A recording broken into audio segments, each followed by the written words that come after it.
All right. Hello, everyone, and welcome to our Get Hired workshop hosted by GI Jobs. Today's edition is very special. We have our Veteran Affairs affiliates, and they're here, and they're going to tell us how to get hired within the VA. So I will quickly introduce our panelists, and then we can jump into the questions. My name is Rachel Pitts. I work here at GI Jobs, and I'm also a military spouse to an active duty Marine. Very proud of him. And yeah, so we'll jump right in. I'll first introduce Zelda Davis. We've been working together for a while now, and she is a 21-year Army veteran, currently the management analyst for Veteran and Military Spouse Talent Engagement Program, focusing on veteran outreach and advocating on behalf of veterans, transitioning service members, and military spouses. And then we also have Miss Renetta Ray Bradford, also an Air Force veteran, and she is the Director Administrative Operations in the Office of the Secretary of VA, and coming up on 20 years of time with the VA this July. That's impressive. And last but certainly not least, we have Michael Owens. He is a veteran of both the Army and the Air Force for 20 years combined service, which is impressive. And he is currently the National Recruiter for the Veterans Health Administration. He also hosts Tuesdays, or Talk About It Tuesday, and where they talk about the VHA's weekly careers. And that's on Tuesdays at noon on LinkedIn. So you guys can check that out. All right. Thank you. Welcome, everybody. Thank you, Rachel. All right. So we can jump right in. We're going to talk first about resumes, and then we'll have a brief intermission where I will show you guys how to register for next week's I'm sorry, it's not next week. Two weeks from now is going to be our virtual job fair, the GI Jobs virtual job fair. So I'll show everybody how to register for that, and then we will round out part two, where we're going to talk about the VA hiring process, and then we'll take some questions. So we can jump right in. We'll start with, how does an applicant start their federal career search for a government job? So if somebody is interested in working for the government, how do they get started? Zelda, do you want to take this one? So yes, good afternoon. So first, you want to make sure that you have a USA Jobs, a USAJobs.gov account profile, right? That is USA Jobs, the official government website for finding and applying for jobs in the federal government. So what does that mean? So that means once you establish an account for yourself, you can go up and set up a perimeters, right, or alerts, where you can find, conduct your search through occupations, job series, agencies, locations, salaries. So that's just to name a few of how you can start to conduct your career search using USAJobs.gov. Awesome. Thank you. And I've been on USA Jobs before, and it's very user-friendly. It's really great to set up those parameters like you mentioned. Okay. So in what ways does a federal resume differ from one in the private sector? Ray, you want to talk about resumes? Well, yes, ma'am. Thank you, everybody. Hey, y'all, how we doing? So listen, the difference is that in the federal government, more is more. In the private sector, less is more. And what do we mean by that? That means that in the federal government, you must consider that the individual who is first vetting your resume has no idea about what skill sets you have and how that relates to the actual position. So what you want to do is you want to be thorough. You want to be concise. You want to be consistent in the way that you communicate, not only that you have these skills, but give examples of how you can prove it on paper, right? The paper is your first way of introducing yourself in the federal government, would be that resume. And so if I can't read your resume as a hiring manager and can tell from reading that resume that you have the skills, you will be wonk. I would deny, move you to the side, because I can't tell. Don't assume that you're using catchphrases that I understand. I do not. I don't want to. I've been at the Air Force for years, so please don't use acronyms. Don't use E5s and E7s and whatever that is. Tell me what that's equivalent to in the civilian sector. Don't make me guess. The more you make me guess, the more I will probably move on. Thank you. Yes. I love that. More is more. And also transition, even though it is a federal position, not using that military language is important. Thanks. Please. So let's talk about the length of the resume. You said more is more, but how much is too much? Michael, do you think a resume for the VA should be limited to 2 pages, or? No, actually, and this can vary. You can talk to 10 professionals and they're going to give you 10 different answers. So this is my recommendation. If Renetta and Zelda want to chime in, I would say the perfect resume would be, for federal resume, would be anywhere between probably 4 to 6 pages, 3 to 6 pages or 4 to 6 pages. Anything less, you may not be accurately articulating your experience to the hiring manager. Anything more, then it becomes overkill. And the reason I say that is because, you know, when it comes to positions here at the VA, especially if it's not professional, or I want to say provider type positions, if it's for an administrative assistant or anything in HR, any of those positions like that, you're going to get about 100 people applying for those jobs. And so sometimes if you have resumes that are over, 6 or 7 pages, then what happens is that it gets too long, and then anytime the hiring manager, whoever's looking at these resumes, have to work too hard, as Renetta said, they tend to put it to the side. So I would say 4 to 6 pages is probably enough to be able to articulate, that you're the perfect candidate for that position. Mm-hmm. But I also want to say too, go ahead, Ray. Thank you. I just want to say that what Michael has said is absolutely true. And for me, when I'm reading your resume, if it's not concise, I'm also looking at that resume to determine how well do you communicate in writing. So if you're all over the place when you when those questions are right there in usajobs.gov, where it tells you what the job is, what the qualifications are needed for the job, and what the duties are, if you're not concise, then that tells me that you're really not certain about what this job is. Tell me that you know what you're talking about. Mm. Great. Did you have something to add, Zelda?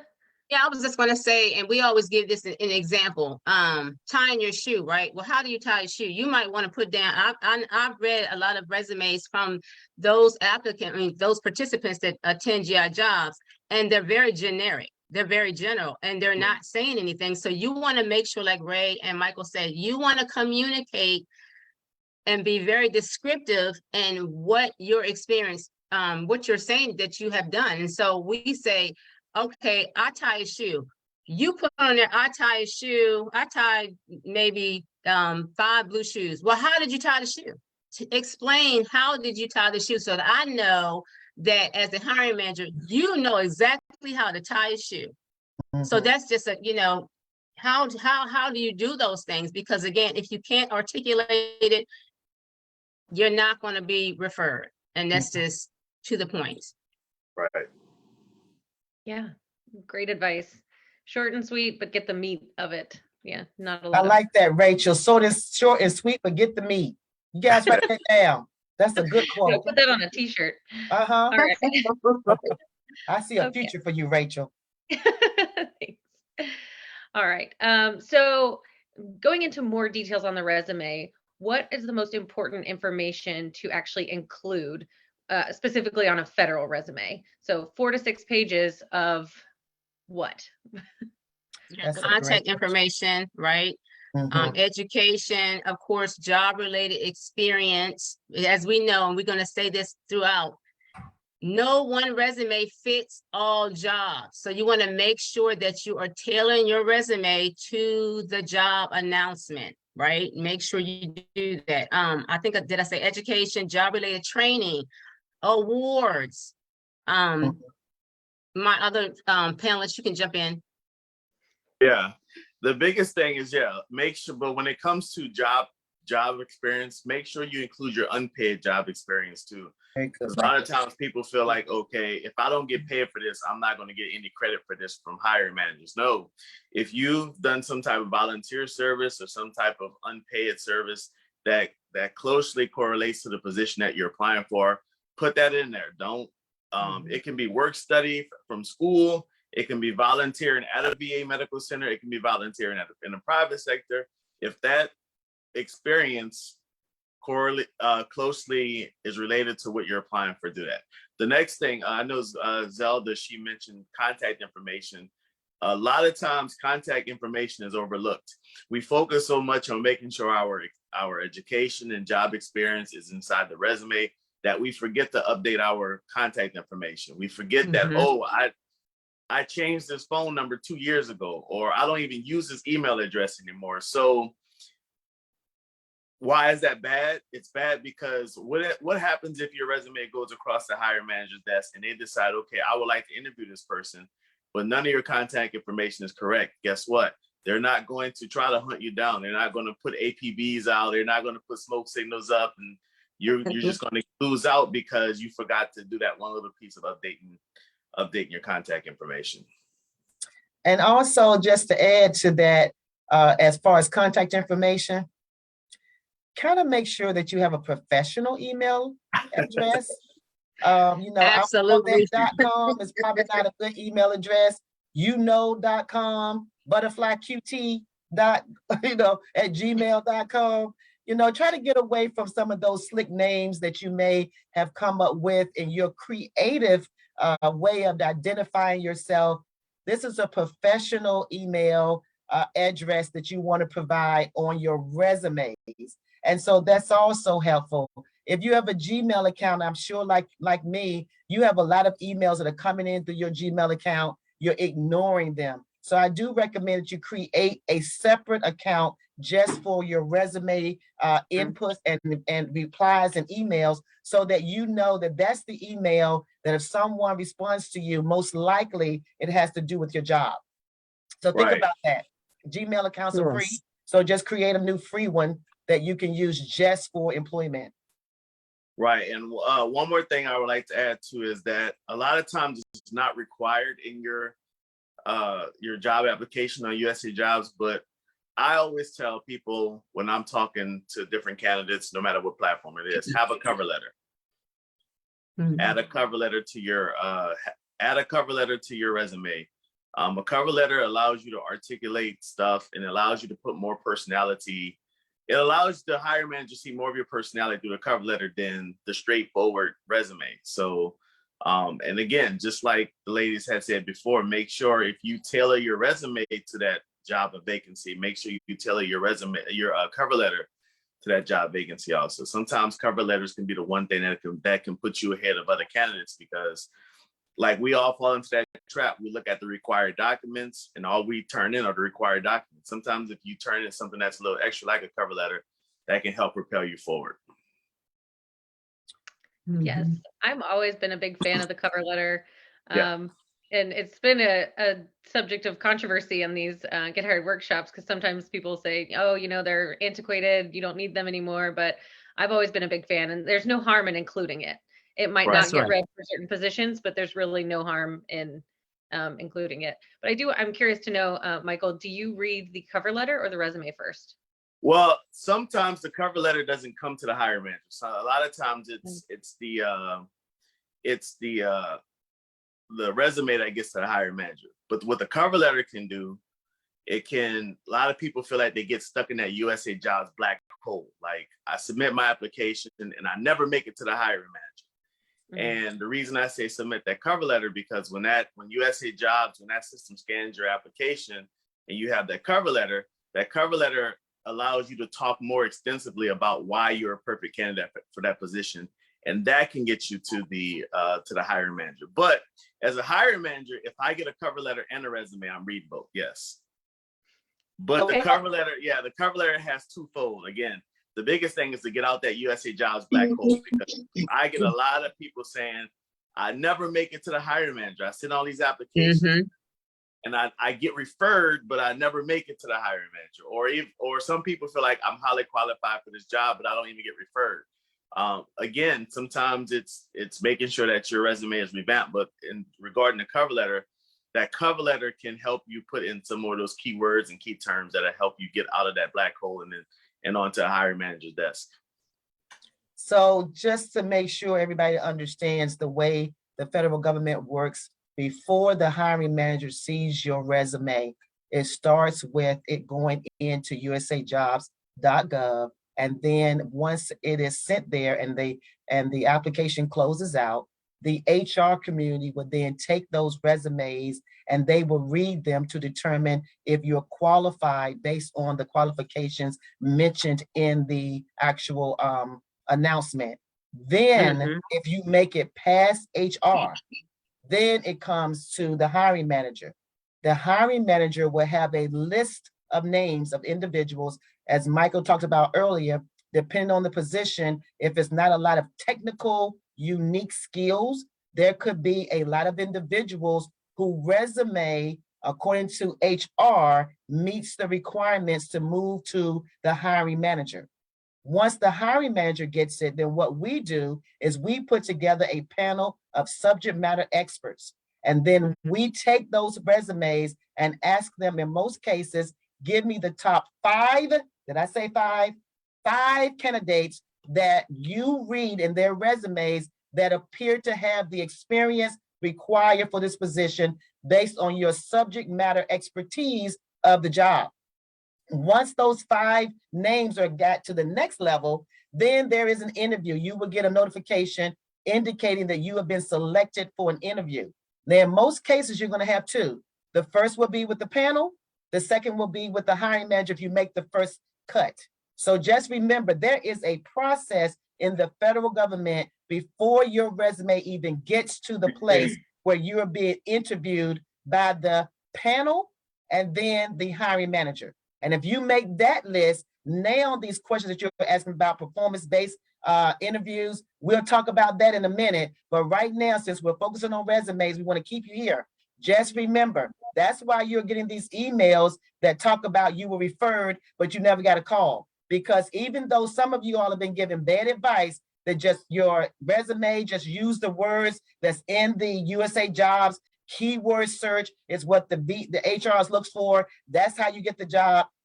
No, ma'am. No, sir. No. Once it gets to me, people like me, now that keyword search resume may have made it to the office of which you're trying to apply, but it goes no further because now they're reading your resume from the experts and they're saying this individual really doesn't have the experience, even though HR could have thought that you did. Right. So I also want to add to that, spell check. Make sure, I think Ray and Michael just said earlier, is that your resume is, you're already being interviewed, right? So you want to make sure that if your resume application makes it to the BQ with the SME, the subject matter expert panel, that you don't have misspelled words, because they look at all of that. So you want to make sure that, again, you're articulating, you're communicating in a professional manner without misspelled words and bad formatting. They look at that. Yeah. And the BQ stands for best qualified. Thank you. Yes, that's all very sound advice. And it's so true that even just one misspelled word can just reduce your credibility. And so it's just such a shame to have a simple mistake, tarnish what could have been. But yeah, so speaking about formatting, does USA Jobs offer a template to build a federal resume? Yes. Yep. Yes. Okay. Yes, they do. And I get this question a lot, and I always get a follow-on question. Does uploading your own resume trumps using a USA resume builder, or vice versa? No. Whatever you decide, whether you decide to use the USA Jobs resume builder or whether you decide to upload your own resume, one isn't going to push you closer to the finish line than the other. So I just wanted to kind of just add that because I get that question a lot. Yeah. So whatever one you decide to use, just make sure that you use that to again, clearly articulate that you're the best candidate for that position. But it doesn't matter which one you use. One is not going to get you to the finish line quicker than the other. And your paper doesn't matter. You can put perfume on it, have little hearts and roses on it. Trust me, none of that matters. My favorite fragrance is Flower Bomb. Just because you spray Flower Bomb on it, don't say, oh my God, I got to interview this person. Not really.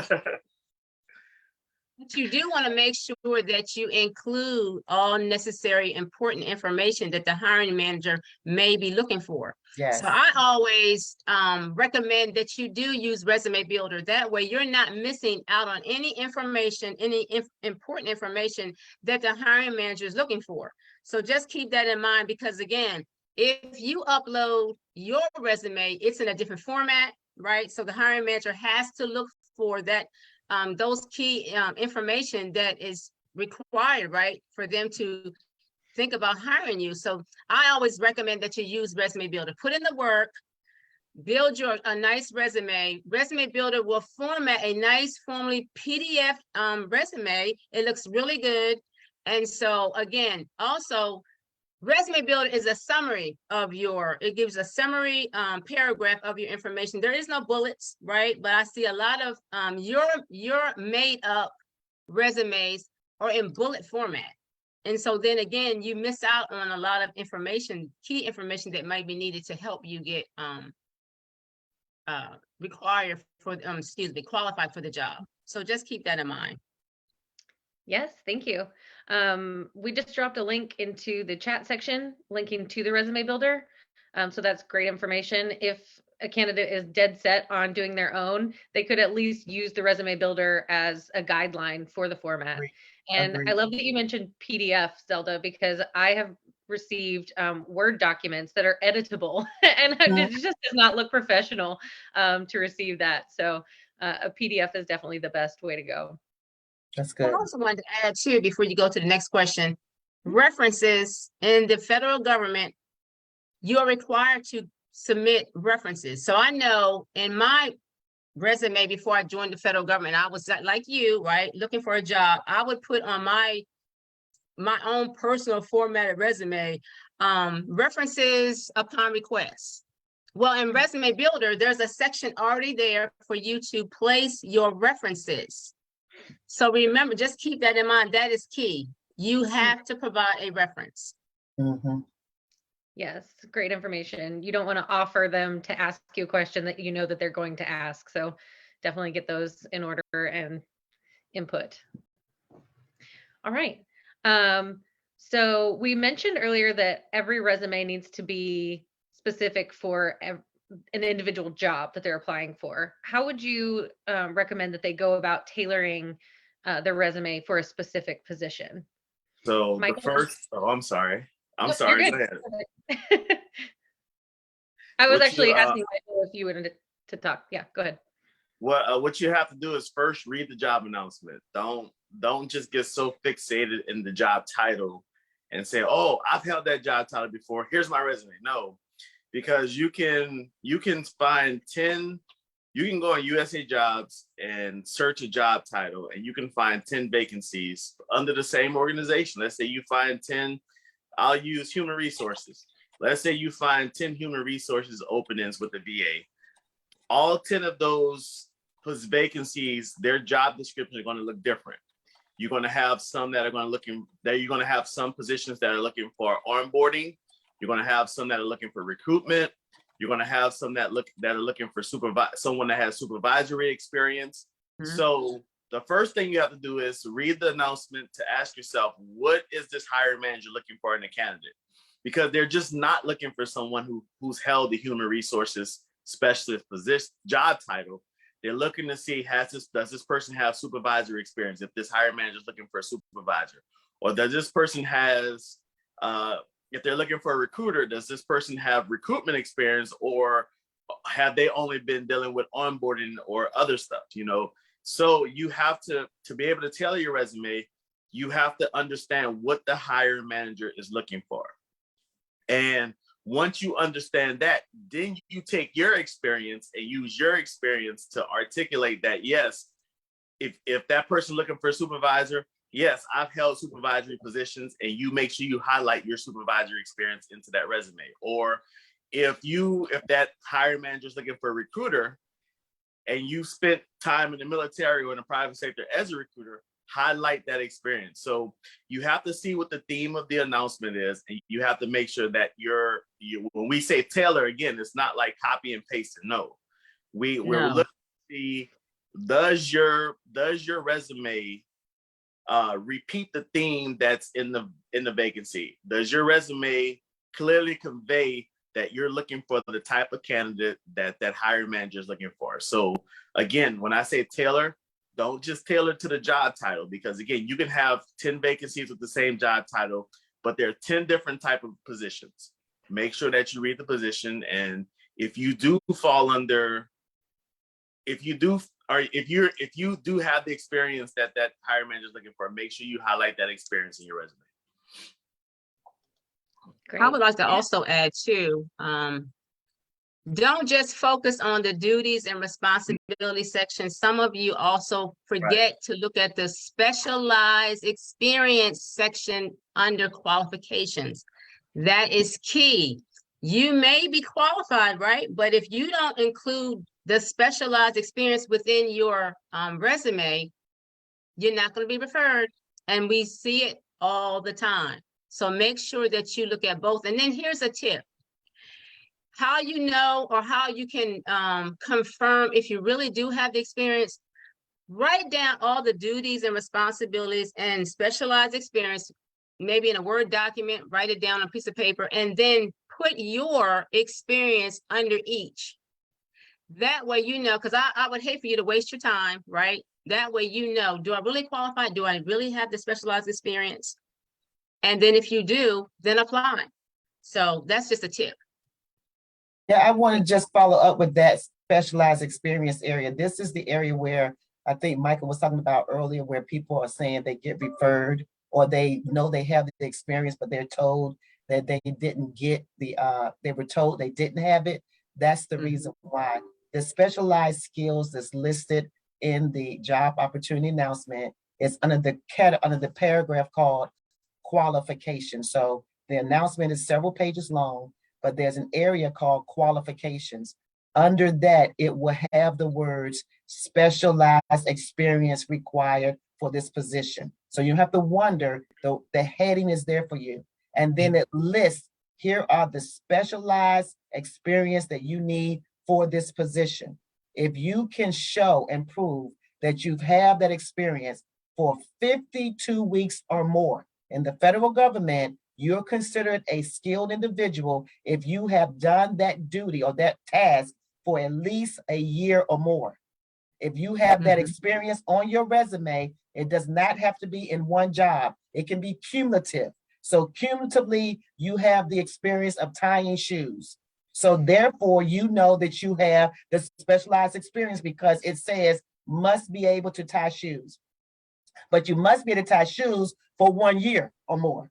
So now your resume needs to show, which is the reason why they ask for the from and to date of your employment. They're asking for that because they want to know how long have you been tying shoes in this particular job. If it's been less than a year, but you've tied shoes at another job that was also a year or 6 months or whatever, cumulatively, you tied shoes for 1 year, you can now say, I have this specialized experience. And then that's when you go into the details about how you want me as your hiring manager to prove that you can tie a shoe by giving me everything from the number of times you tied shoes, how the result of you tying those shoes, how tying shoes impacted your organization. Did you train other people on tying shoes? Are you known as the tie your shoe expert? Are you the individual innovated a new way of tying shoes? And as a result, you were able to decrease how long it took to tie a shoe. You see how all that is in there? Now, as the hiring manager, I go, wow, this person can tie a shoe. Okay? All right. Yeah, that's excellent information. Right. We have a really relevant question from one of our audience members asking about keywords in the resume. And so, you know, a lot of times companies will use a keyword search to pull resumes for positions. Does USA Jobs utilize that? The USA Jobs will do keyword search, but what I was saying earlier is that it's not necessarily going to guarantee you the job or the interview, because it's more to it. That's why I talked about that second look. The HR department will say you qualify, but it's got to go to the next step. Will the subject matter expert now say you qualify? So just remember, keyword search does work, but it's not the be all end all. You want to also show that you have the experience beyond just making sure you use the right words. Yeah, and Okay. that's why in my earlier question or my early answer to the last question, I said the key theme instead of keywords. Because if, like I said, if that hiring manager is looking for a supervisor, you know, you want to make sure you have that specialized experience in your resume, but you also want to highlight your supervisory experience, and don't just do it by using the word supervisor. You know, you can put the word supervisor, team lead, or manager in your resume, but you have to explain what you did in that management role. So again, I don't like to use the word. I don't like to use keywords because, as Renetta said, when the hiring manager is actually looking at that, they're not looking for keywords. They're looking for the theme. Does the theme match what I'm looking for? So Okay. So maybe just like ensure that some of the wording matches, but don't build your whole resume around just those keyword searches. So Hey, Rachel, I saw a question from one of your panelists that wanted to ask about, isn't the specialized experience a generic blurb? I saw that out there. No, it's not a generic blurb. All right, to show that you're lower level. That is the key to getting in front of the hiring manager is how you communicate that you have the experience for that position at the grade of 52 weeks or more, or equivalent to the grade below the position of which you're applying for. So I don't want you to believe they're generic. As a hiring manager, we spend a lot of time making sure when we're putting together what we call a job analysis, which is where those specialized skills come from, that we're ensuring that we're asking for specific things that we want to see from that individual to prove that they have the experience. So it's not a generic blurb. Okay. Yeah. Great answer. Is for sure. Explain how you tie those shoes. All day. Yeah. All right, great. So let's see. So we mentioned earlier about references being essential on a government resume. What if somebody doesn't have 3 strong referrals, people to use as a reference? You can always ask someone to give you a character reference by a personal, it could be a teacher, a professor, someone in your community, someone that really knows you. I'd be concerned if you don't have it. I'm just sorry. How you applying for a job and don't have 3 good references? You know, I was trying not to say that. I was saying, I'm gonna say it. If you can't find 3 people if you can't find 3 people to talk about you or people you know, then you don't need to be applying for a job. That means you don't need to be around people. No. You know, that's just being honest. I mean, we all know 3 people, and 3 people. we all know 3 people who can talk about us and give us a good recommendation. So, but again, it doesn't have to know that it doesn't have to be employment related. Right. Most people think it has to have been their previous manager, but it could be their preacher or professor or anybody in their community that has a decent reputation. Try not to get your mother, you know, to say, my boy is so good. My daughter, y'all better hire this person. They'll do a good job. I'll make sure of it. That's so cute. But if you are, don't take that. It doesn't have to be, you know, employment related. Don't take that as, oh, I can have a bad relationship with my current manager. No, because on some USA Jobs application, you will get a question asked you, can we contact your current supervisor? So so don't think that that's automatically, oh, they're not going to talk to my current supervisor. No, they may, and they may want to. Yes, and if that is the situation, it would be great to have those 3 character references from others, you know, if that is an unfortunate situation. But yes. Okay, so I think now is a good time for our intermission. I'm going to share my screen and show our audience members how to register for our virtual job fair coming up later this month. So let me see here.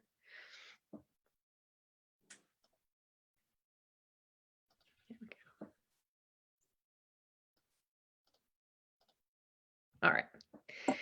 So in order to get started, you'll just go to gijobs.com, very easy. And then you're going to click on Get Hired.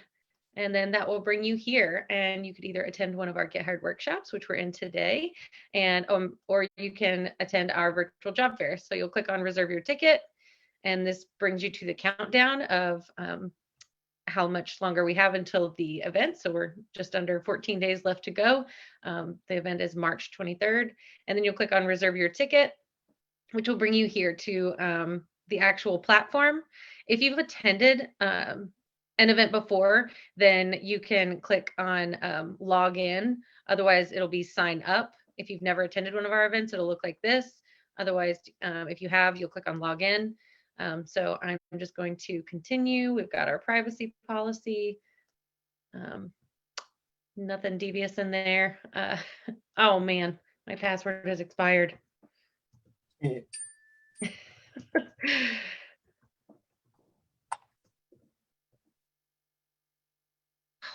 Of course, this would happen on a live workshop. Let's see. Sorry, everybody.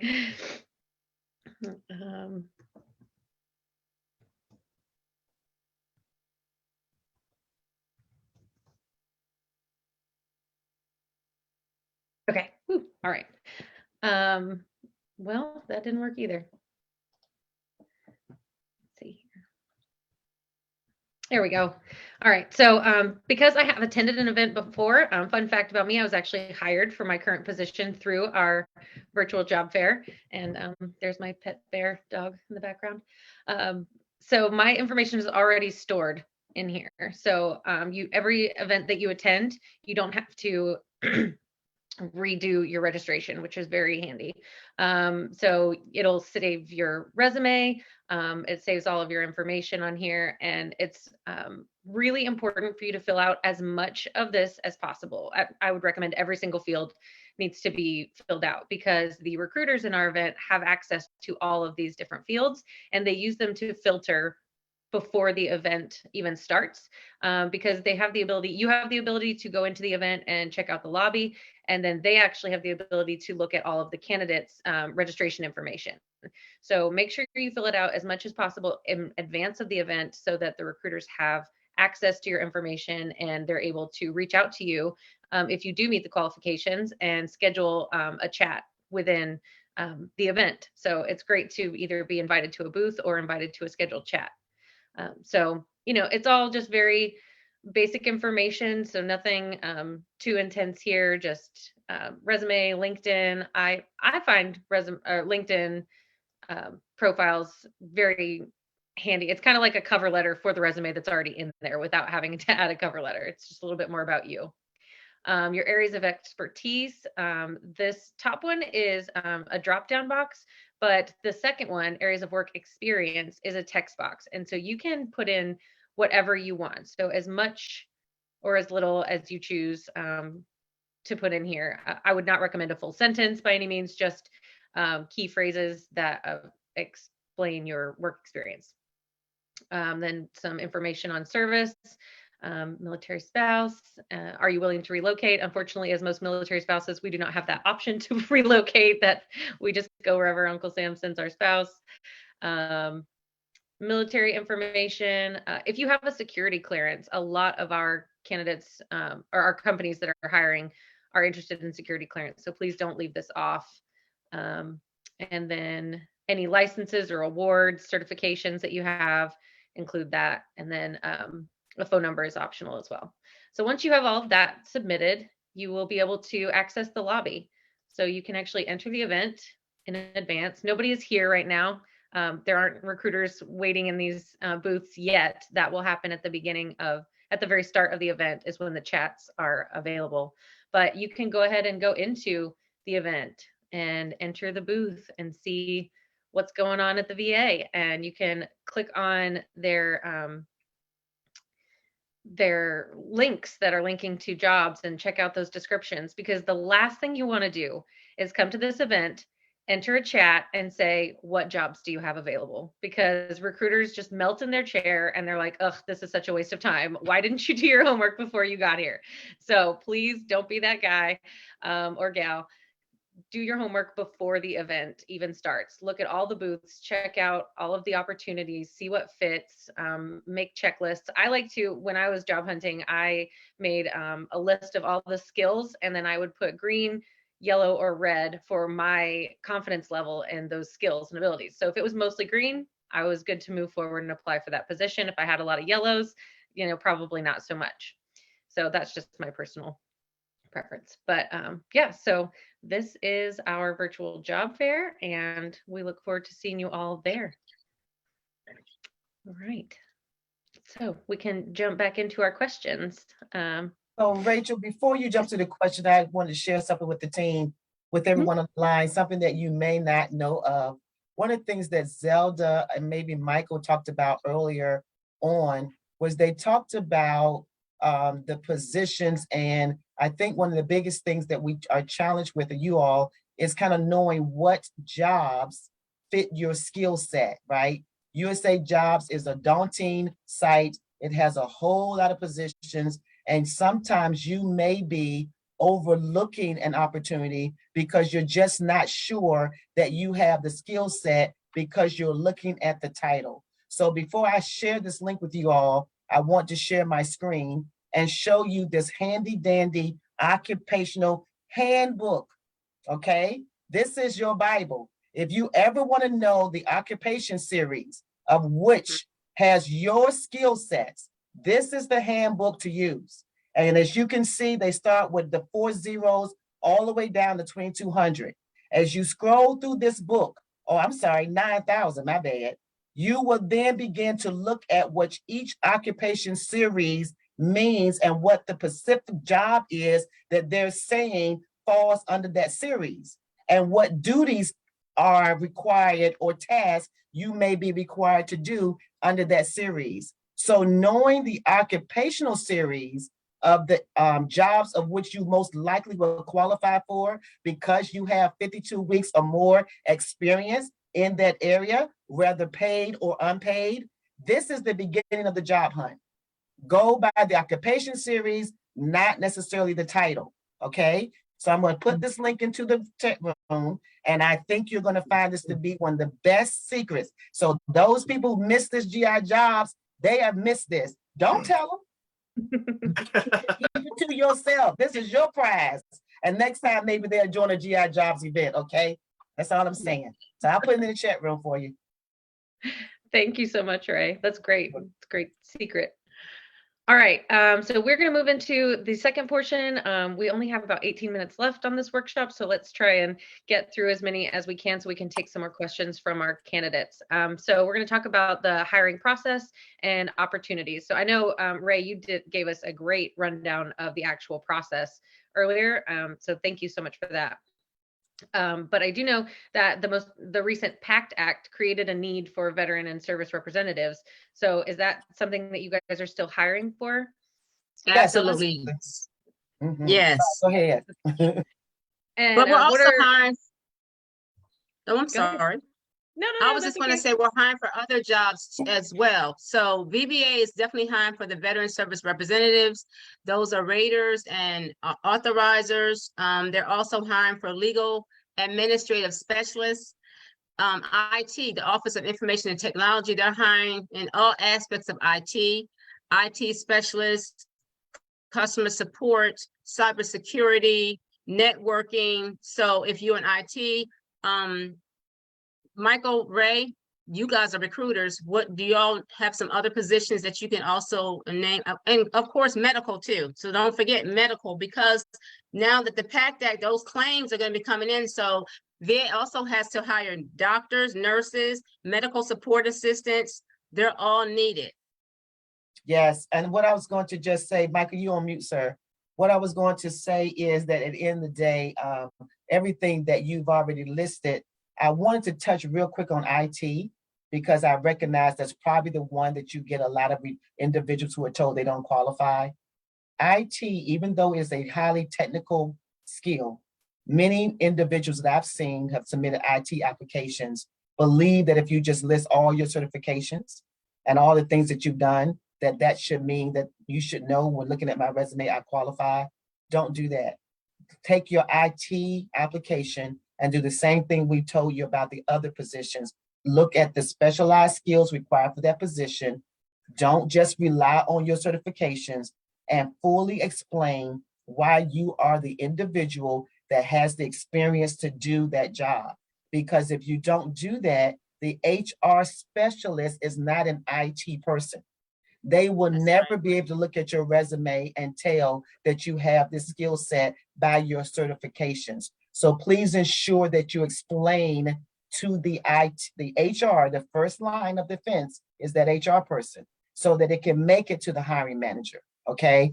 Also, one last thing that many of you may not know, you can always ask HR if you believe that you truly are qualified for that position and that your resume indicated that you have the qualifications. You can always ask the HR listed in the USA Jobs application if they will be willing to refer your resume to the hiring manager to determine if they agree that you don't qualify. Because sometimes in some of these technical skills, the IT individual may have considered you qualified. I'm not saying it's going to work every time, but ask. I know that I have the skill set for this position. I'm telling you I can do it. Is there someone else that can look at my resume because I have this experience? But just know it's not going to always work. So your goal is to ensure that you're telling the individual who's reading your resume that you have that skill set by breaking it down in plain language. Don't use IT terminology to show that you have IT experience. Please don't do that. Okay? And another position that's being highly recruited within, especially VHA, is human resources. We last year we started a HR internship. It's called HR Star, STAR, and we've the goal is to hire 100 HR interns for a 1-year internship where they're going to get, it's a paid internship. You come in as a VA employee, and then after that year is up, then you get placed into a permanent HR position across VHA. Actually, we have an announcement open for that program right now at USA Jobs that's open to recent graduates, those who graduated with their bachelor's, master's, or PhD within the last 2 years, or in some special cases for 6 years for veterans. So yeah, HR is another big one that they're looking for. That's because with all the onboarding of the different occupations from the PACT Act, you have to have the HR staff to be able to support all that. So HR is a big one. And I just want to say that link that I sent to you all, when Michael is saying HR, federal government, some of you are in the military or former military, you believe that HR is not what HR is. So I just want to make sure that you all read this occupational handbook. The HR occupation series is 201. Go to the 201 occupation series and look to see what does the federal government means when we say human resources, all right? And then doing that will also help you to determine if you have the skill set, because sometimes what you all are calling HR is really employment relations. It's also training. It's also EEOC, right? Sexual harassment. That's not what the federal government calls HR. So make sure that you understand. That's why that link I sent to you is very important. Know what we mean when we say HR, not what you think. Because we've had many of veterans who say they're HR or military spouses because they've done federal or military training in different areas, and they think there's human resources, but not necessarily. So just make sure you know that. Thank you. Yeah. This is all very great information. I wanted to go back to something you mentioned earlier, Ray, about not putting in the IT language and putting it into just layman's terms. A great way to do that is to read what you've written to somebody who is not in that industry. Yes. My husband does this for his fit reps. He'll read me what he wrote, and if it's too MOS specific or too, military, like I don't understand. I know what he does, but I don't really know what he does. So, just bounce it off of somebody else who is not familiar with the field and the terminology, and then they can let you know which pieces to change. So, and I agree with that also, because another thing that one misconception is that, okay, I'm applying to work at the VA, so my hiring manager's already automatically means that that person is going to be a veteran. No. Or even if that person is a veteran, they may have served in a different branch from you. So don't have military acronyms and military jargon and military job titles. Use that guide that Renetta she posted and find out what's the civilian equivalent to your job, your military job. Find a civilian and find the civilian job title also. You know, if you were a company commander, don't put company commander. I mean, right. Nobody knows what it is. But yeah, no one knows what a company commander is. And if they do, you know, you can put director, you know, something like that. Yes, but, program manager. Yeah, or manager. But in your resume itself, don't put those acronyms, because I know a lot of people feel, okay, I'm working for the Department of Veterans Affairs. I'm trying to get a job there, so I can leave these acronyms there because that means another veteran's going to be reading no, not necessarily. That hiring manager is not necessarily going to be a veteran. And again, and take it from me, someone who served in 2 branches of the military. When I left the Army and got to the Air Force, it was a totally different world, totally different set of acronyms, totally different set of jargon. So you can't expect someone to be able to recognize that or understand that jargon because they served in the military. So just assume that anybody that reads your resume is a civilian, never been in the military, and find out what those civilian equivalents are for your military positions. Right, and you can easily put in parentheses what Michael is saying. So if you put company commander because that's what you feel like you know that's what you were. In parentheses, say equivalent to director, equivalent to program manager. You know, put that equivalent in there. It's the same thing for the GS grade. Oftentimes people go, well, how do I know what grade I qualify for? Well, the grade you qualify for is the way you know is when you go to USA Jobs and you look at the specialized experience for the position.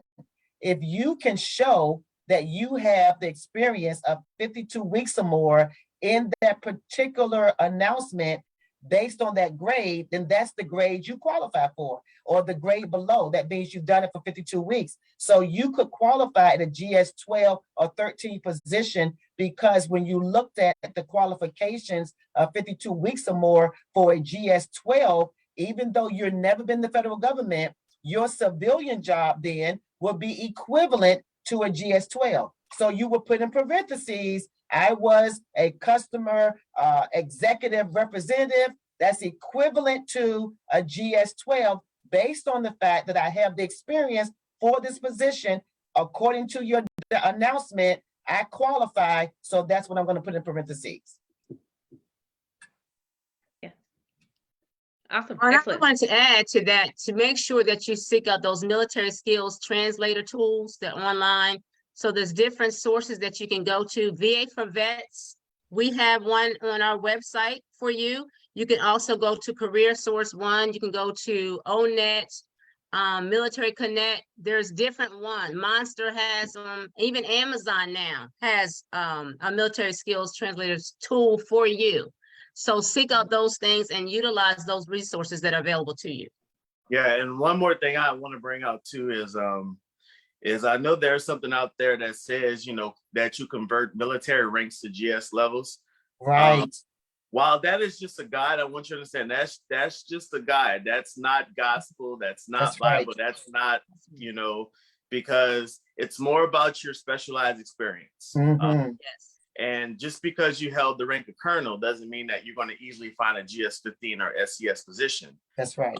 And just because you were a E4, E5 doesn't mean that you have to start at the entry levels. I mean, I've known people that were E4s, E5s that came in as GS-12s and 13s and vice versa. So just make sure, don't get so focused on my rank was this in the military, so I want this pay grade. Make it more about your experience and your education. And again, same thing, education alone.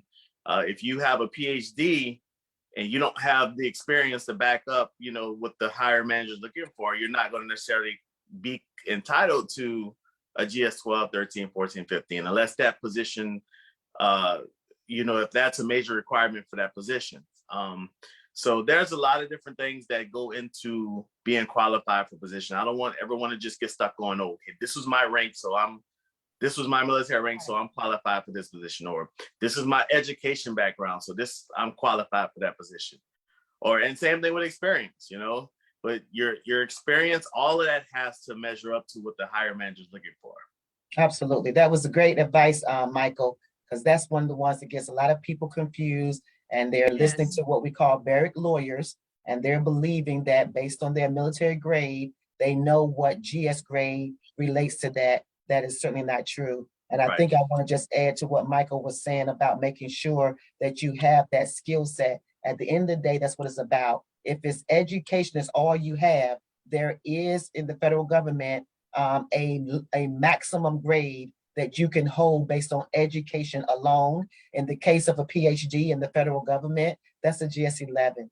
If you have no experience and you have a doctorate degree, and the position says that you can use education in lieu of experience, just know that the highest that you can do it as a PhD is a GS-11. As a bachelor's degree, it's a GS-5, I think it may be 7. And then as a master's, it may be a 9. So just remember, education alone, no experience. If the announcement says that we will accept education in lieu of experience, it's letting you know that, however, you can only get a grade of no more than 7, 9, 11 based on the degree that you have if you're only using education. And remember, the announcement has to specify it. Yes. Don't just say, okay, Renetta, Mike, and Zelda said that, I hold this education level, I automatically qualify for this GS. Or I can substitute the education for it. The announcement has to specify that education can be used in lieu of experience. Mm-hmm. Mm-hmm. That's great. Somebody actually had that question earlier. They said they have an IT certification, but no experience. So it looks like they can go ahead and get started at that level, but there's room for growth. So that's not a maximum total. That's just a maximum until you've built that experience. So great. All right. So we only have about 4 minutes left. I would like to skip down. I know this has been a very exciting hour, lots of information. So I just have one more question that I want to focus on, and that is for the virtual job fair that we have on the 23rd. The VA has a booth, and it's always one of our most attended booths. And I know that Miss Zelda is in there quite often. I don't know if Mike, are you in there? Have you ever been a recruiter in there? I haven't been in there in the past, but. Oh, okay. Cool. But yes, so, I just want to say, Rachel, I'm sure that they've been in, it doesn't matter. Career fair is a career fair is a career fair. It's still some of the same mistakes that we see across the board. Okay, share those mistakes, please, so that our candidates will not make those. Well, first of all, I want to say, and I'm going to say this quickly so my colleagues can say something. If you know this is a hiring fair, right? Come dressed as if because you're going to be meeting employers. And what I'm saying is you're not taking it serious. You need to dress the part. You need to dress in business attire.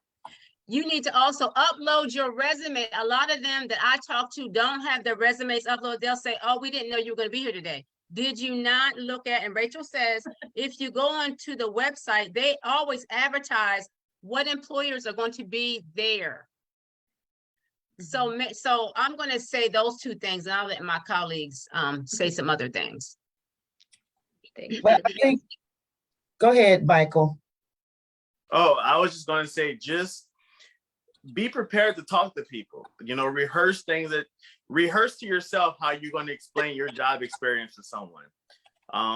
Again, be able to, at a hiring fair, you're talking to someone face to face. So they're not looking at your resume right there. They're listening to you with your own words articulate how good of a candidate you are, and you have to be able to explain that accurately. You have to be able to talk to people.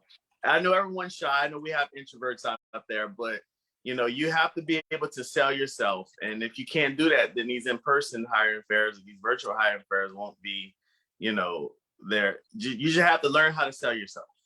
Mm-hmm. And don't always be modest. Sometimes you have to really be boastful about those experiences. Mm-hmm. Yes, this is not the time to be modest, for sure. It's not.